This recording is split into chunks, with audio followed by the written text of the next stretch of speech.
Sziasztok! Virág vagyok, és Pakisztánban élek a férjemmel és a családjával, 2800 méteren egy kis faluban. Ez a kilátás, amit minden nap látunk az ablakunkból. 4 évvel ezelőtt jártam itt először, egyedül, 3 hónapon keresztül hátizsákoztam Pakisztánban, és teljesen véletlenül találkoztam a férjemmel körülbelül 5 kilométerre innen. Egy traktorral dolgoztak éppen ő és 2 unokatestvére, és beszélgetésbe elegyedtünk, és meghívtak a falujukba egy esküvőre, és elmentünk túrázni is együtt. Azóta távkapcsolatban vagyunk, és idén júliusban költöztem ki ide Pakisztánba. Az esküvőnk tavaly történt itt a faluban.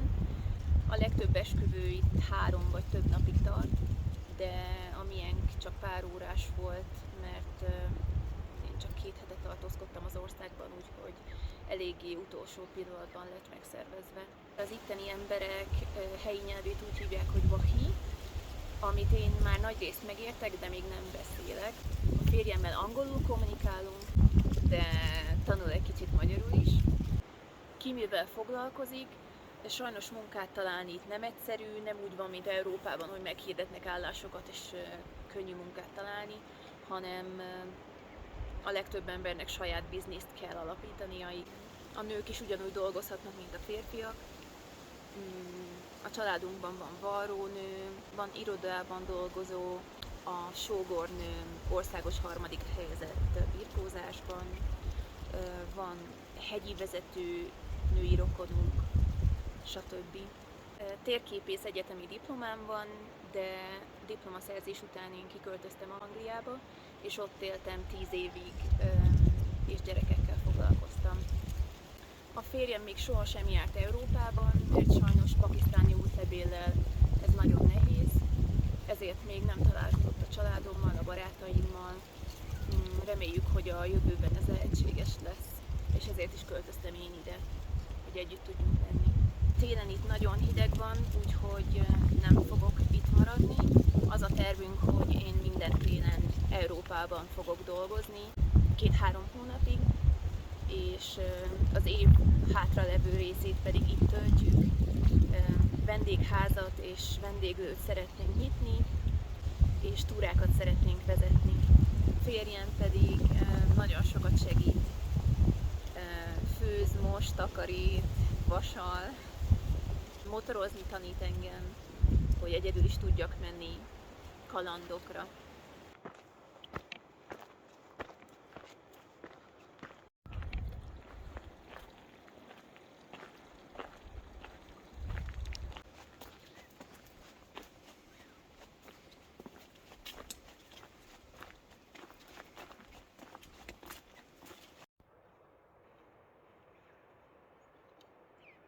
Az itt élő emberek iszmáili muszlimok, ami a muszlimok egy liberálisabb ágazata.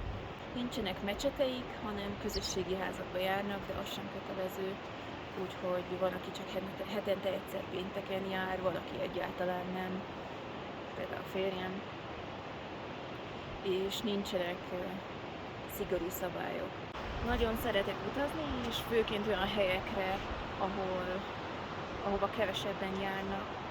Például Iránba, Bangladesbe, Pakisztánba utaztam egyedül, és szeretek költséghatékony módon utazni. Stoppolni, vadkempingezni, kerékpározni. Volt egy olyan utam, amikor Magyarországot körbe kerékpároztam a határ mentén. Ez volt az egyik kedvenc utam. Úgyhogy egyedül is szeretek utazni, és a férjemmel is, illetve barátaimmal is. Sziasztok! Szaftar vagyok, Virág férje.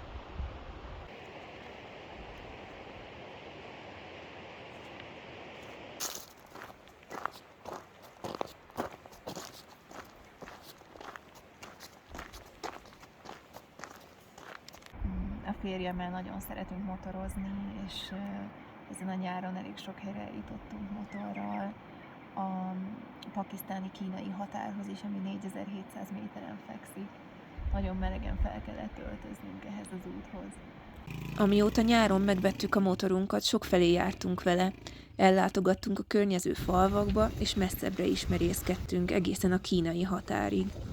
Az utat, ami innen a fővárosig és a másik irányba Kínáig tart, Karakorum Highway-nek hívják. Ez az egyik leghíresebb út a világon, a világ 8. csodájaként is emlegetik. Több mint 1200 km hosszú, és kínai segítséggel épült. Remélem jövőre már egyedül is menni fog nekem a motorozás. Nyári túráink során egy gletszeren is átkeltünk, és gyönyörű helyeken vadkempingeztünk. Megemlítek pár különleges, érdekes dolgot az itteni életről. Például sóval isszuk a teát, ami így előszörre furcsán hangzik. Ez egy teljes tea, amit Angliában isznak, és cukor helyett sót raknak bele. Én ezt rögtön 4 évvel ezelőtt kipróbáltam, és azóta is így iszom, és szerintem nagyon jó íze van. Kicsit olyan, mint hogyha egy levest inna az ember. Hogy kell jó sós teát készíteni? Először felforraljuk a vizet és a teafüvet, majd beleöntjük a tejet, és újra felforraljuk, majd kész is van a tea. Beleöntjük a bögrébe, és megízesítjük egy darab himalájai sóval, ilyen körkörös mozdulattal. A legtöbb ember beszél valamennyit angolul is, főként a fiatalok. Igazából mindenkivel el lehet beszélgetni egy alapszinten angolul, az anyósommal és az apósommal is. Férjemik 8-an vannak testvérek, 7 fiú, egy lány. Amikor megismertem őt, akkor még csak egy házuk volt, a régi ház, és mindannyian ott aludtak.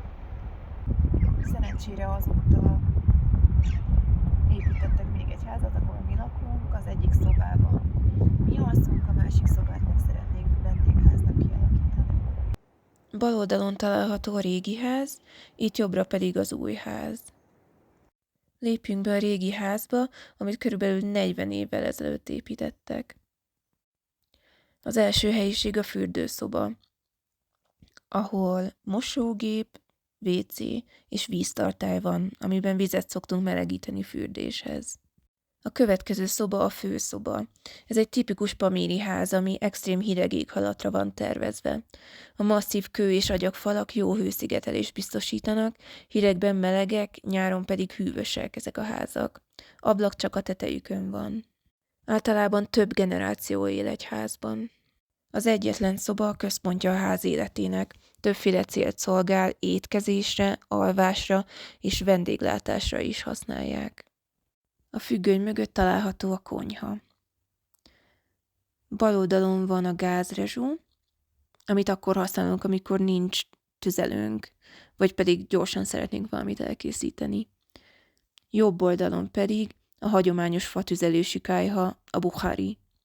A bukhari tetején nagyon jól lehet lapos kenyeret készíteni, a belsejében, a hamuban pedig készítettem már barackos, almás és banános tortát is. Ezen a hátsó részen tartjuk az evőeszközöket, poharakat, tányérokat, és itt van egy kamra is. Ez itt pedig az új ház, amit 4 éve kezdtek el építeni, amikor megismertük egymást a férjemmel, és szerintem már egész jól néz ki. A jobb oldali szoba a miénk. Sajnos ez a ház nem olyan praktikus, mint a régi ház, hidegebb van benne télen. Itt van az ágyunk, ami gyakorlatilag 2 matrac, sok takarótérre, ruhásszekrény, bőröndök, és itt van a gyönyörű szép kilátás az ablakból. Látszanak az almafáink, a sárga barackfáink, és a gyönyörű szép magas hegyek, amiket még júliusban is hó borít. Ez a helység pedig a fürdőszobánk.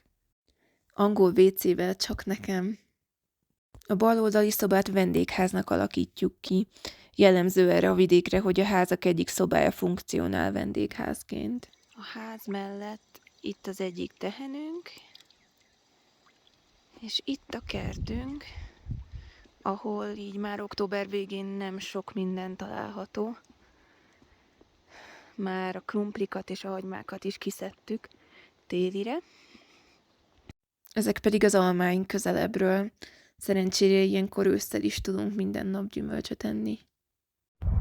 Ismerek több külföldi lányt, nőt, aki Pakisztánban házasodott meg, és ide költözött, úgyhogy szerencsére nem csak helyiekkel vagyok kapcsolatban, hanem olyanokkal is, akikkel hasonló kultúrkörből származom. A női viselet általában a salwar kameez, ami egy hosszabb ing vagy ruha, és egy lenge nadrág, vagy egy leggings, ami rajtam is van, és nagyon sokszor sportcipő. Viszont házkörüli munkákhoz simán lehet nadrágot is viselni. Fejkendőt nem kell hordani, de egy sálat szoktak viselni, a nyakukba rakják. Nekem semmit nem kellett változtatnom magamon, elfogadnak úgy, ahogy vagyok. Se a vallást, se az öltözködést nem kell elsajátítanom. Simán vehetek fel farmert, pólót, úgyhogy szerencsére nincsenek ilyen típusú elvárások velem szemben. A férjem rengeteget segít a beilleszkedésben, elmagyaráz mindent, amit nem értek, fordít nekem, segít megérteni a kulturális különbségeket. A kényelmetlenségek például a fürdés a hidegben, mert a vizet még fel tudjuk melegíteni, de fűtés nincsen, úgyhogy már ilyenkor október végén is az ember úgy fürdik, hogy didereg. Zuhany nincsen, úgyhogy egy bödönből merjük a vizet magunkra, úgy zajlik a fürdés.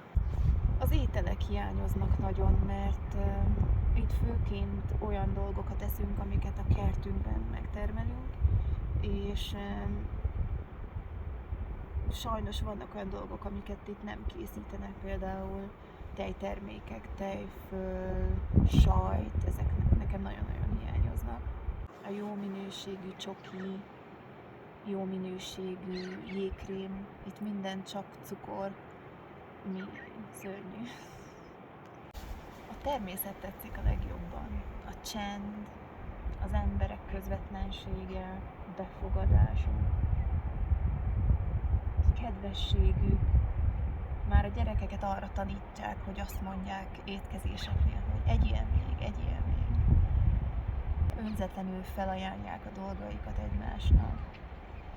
És hogy van egy nagy családom itt. Nekem nagyon kicsi családom van Magyarországon, és ez nagyon különleges számomra. Azt, hogy miért itt találkoztunk, vagy miért itt estem szerelembe valakivel, ezt én nem tudom megmondani. Ez egyszerűen így történt, a sors, vagy akárkiben hiszünk, akarta így. Pakisztán már akkor a kedvenc országom volt, amikor mi először találkoztunk, úgyhogy ez csak egy ráadás volt, hogy pont itt szerettem bele valakibe. Most amúgy Iszlamabadban vagyok, a fővárosban, egy gyönyörű szép parkban. Tehát amikor megismerkedtünk, akkor rögtön szimpatikusak voltunk egymás számára, és aztán a Covid alatt, amikor másfél évig nem találkoztunk, akkor bizonyosodtunk meg arról, hogy ez mindkettőnknek nagyon fontos, ez a kapcsolat. És mindketten komolyan gondoltuk, hogy egyszer összeházasodunk, együtt fogunk élni, és ez be is következett. Mielőtt őt megismertem, de hosszú évekig egyedül voltam, és hozzászoktam, hogy mindent egyedül csinálok, egyedül megyek mindenhova, én döntök arról, hogy mit csinálok a szabadidőmben minden egyes másodpercben, és azt is eldöntöttem akkor, hogyha egyszer együtt leszek valakivel újra, akkor ezzel az emberrel én jobban fogom érezni magam, mint egyedül. Tehát egy ilyen embert kerestem, és ezt én megtaláltam a férjemben. Köszönöm szépen a figyelmet! Ha van még kérdésetek, a videó alatt kommentben feltehetitek. Sziasztok!